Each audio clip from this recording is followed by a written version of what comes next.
MSP के 5200 रुपए पर सबकी नजर है। 8वें वेतन आयोग के सर्वे का 15वां सवाल कुछ अलग ही कहानी बता रहा है। कहीं ये बढ़ाने की बजाय बदलने की तैयारी तो नहीं? जय हिंद साथियों, पेंशनर पत्रिका में आपका एक बार फिर से स्वागत है।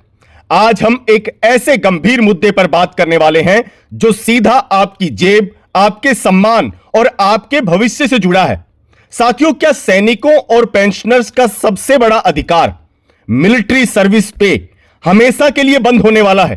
क्या 8वें वेतन आयोग ने इसे खत्म करने का मन बना लिया है? साथियों, आप सोच रहे होंगे कि मैं ये किस तरीके का सवाल उठा रहा हूं। साथियों, ये कोई अफवाह नहीं है, कोई व्हाट्सएप यूनिवर्सिटी की न्यूज नहीं है। 8वें वेतन आयोग ने हाल ही में जो ऑफिशियल सर्वे जारी किया है उसमें कुल 18 सवाल हैं, लेकिन उसका सवाल नंबर 15 सीधा आपकी एमएसपी पर एक गहरा वार करता है। और आज के इस वीडियो में हम इसी सवाल की पूरी चीरफाड़ करेंगे, समझेंगे कि वो सवाल का आखिरकार इंटेंशन क्या है। तो वीडियो को बिना स्किप किए अंत तक जरूर देखिएगा, क्योंकि साथियों ये बात आपके हक की है। इससे पहले अपनी स्क्रीन पर इस ऑफिशियल सवाल को देखिए। सवाल नंबर 15 कहता है, सैन्य सेवा वेतन एमएसपी को कैसे निर्धारित किया जाना चाहिए और इसका सीएपीएफ तथा पुलिस वेतन के साथ क्या संबंध होना चाहिए? ध्यान दीजिए साथियों, इस सवाल में एक बहुत ही खतरनाक शब्द छुपा है, संबंध यानी रिलेशन। अब तक एमएसपी सिर्फ भारतीय सेना, नौसेना और वायुसेना का एक एक्सक्लूसिव हक था, लेकिन अब वेतन आयोग इसे पुलिस और अर्धसैनिक बलों के तराजू में तोलने की बात कर रहा है। आखिर क्यों? यह सवाल उठा ही क्यों? अब समझते हैं कि इस सवाल के पीछे की असली वजह क्या है। साथियों, आप सब जानते हैं कि सेना में हमेशा से ही एक डिमांड उठती रही है कि जवानों को अफसर के बराबर एमएसपी दी जानी चाहिए। क्या यह उस डिमांड को दबाने की तैयारी है? साथियों देखिए, एमएसपी की शुरुआत 6ठे वेतन आयोग में एक्स फैक्टर के रूप में हुई थी। एक्स फैक्टर वो अदृश्य चीज है जिसकी वजह से एक सैनिक अपने प्राणों की आहुति देने के लिए तैयार हो जाता है देश सेवा के लिए। साथियों, यह कोई खैरात नहीं थी, बल्कि यह फौज की उस कठिन जिंदगी, जान के जोखिम और कम उम्र में रिटायरमेंट की भरपाई थी। लेकिन पिछले कुछ सालों में सीएपीएफ जैसे बीएसएफ, सीआरपीएफ और स्टेट पुलिस ने भी एमएसपी की जोरदार मांग शुरू कर दी है। उनका तर्क यह है कि वो भी उसी बॉर्डर और उसी जोखिम में ड्यूटी करते हैं जहां सेना ड्यूटी करती है। अब वेतन आयोग एक बड़ी दुविधा में फंस गया है। अगर सिर्फ फौज को दिया तो बाकी बल नाराज हो जाएंगे, और अगर सबको दिया तो सरकारी खजाने पर भारी बोझ पड़ेगा। इसलिए इस सवाल के जरिए एक बीच का रास्ता, या यूं कहें कि पर्दे के पीछे का खेल खेला जा रहा है। साथियों, अब आते हैं सबसे अहम पॉइंट पर। सरकार और वेतन आयोग की मंशा क्या है, इनका इंटेंशन क्या है? साथियों, इसके दो बड़े खतरे हैं, ध्यान से सुनिएगा। पहला खतरा, नाम बदलना। हो सकता है एमएसपी का नाम बदलकर इसे यूनिफॉर्म्ड सर्विस पे कर दिया जाए और इसमें सीएपीएफ को भी शामिल कर लिया जाए। इससे सेना की जो एक अलग पहचान है और उसकी अहमियत है वो खत्म हो जाएगी। और दूसरा सबसे बड़ा खतरा, मर्जर।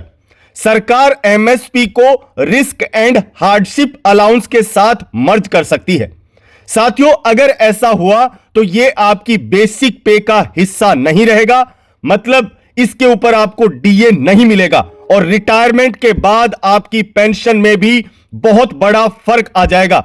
और यह एक सैनिक के लिए, एक पेंशनर के लिए बहुत ही बड़ा वित्तीय नुकसान हो सकता है। तो साथियों, इस सवाल को हल्के में मत लीजिए। मैंने ये जो दोनों बातें बताई हैं ये बिल्कुल लाजमी हैं। नाम बदला जा सकता है, यूनिफॉर्म सर्विस पे बनाया जा सकता है, और दूसरा, इसको एकदम परमानेंट सॉल्यूशन करने के लिए इसको हार्डशिप और रिस्क अलाउंस के साथ मर्ज किया जा सकता है, जिससे सरकार को इसे बेसिक पे से अलग करने का मौका मिल जाएगा और उसके ऊपर उसको डीए नहीं देना पड़ेगा। तो साथियों, हम क्या करें? क्या हाथ पर हाथ धर के बैठे रहें? बिल्कुल नहीं। इस खतरनाक बदलाव को रोकने के लिए आपको आज ही अपना मोबाइल उठाना है और माय गवर्नमेंट जो वेबसाइट है उसके ऊपर 8वें वेतन आयोग के इस सर्वे में भाग लेना है।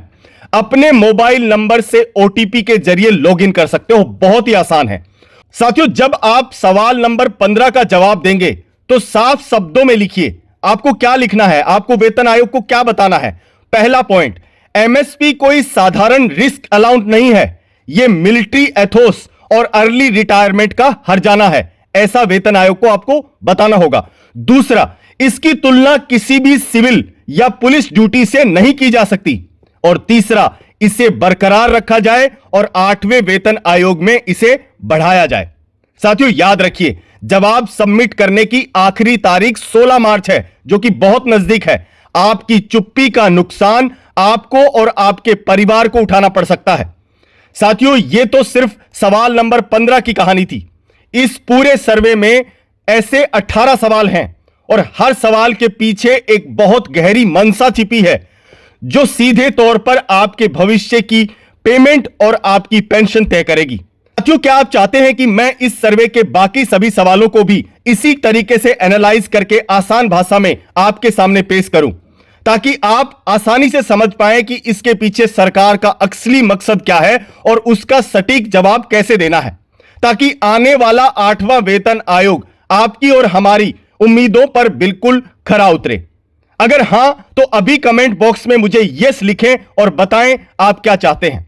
आपके कमेंट ही तय करेंगे कि हमारी अगली वीडियो की सीरीज किस दिशा में जाएगी। साथियों, इस महत्वपूर्ण जानकारी को अपने हर एक फौजी भाई, पेंशनर साथी और यूनिट के व्हाट्सएप ग्रुप में आग की तरह से शेयर कर दें। अगर आप चैनल पर नए हैं तो पेंशनर पत्रिका को अभी सब्सक्राइब कर लें और बेल आइकन जरूर दबाएं।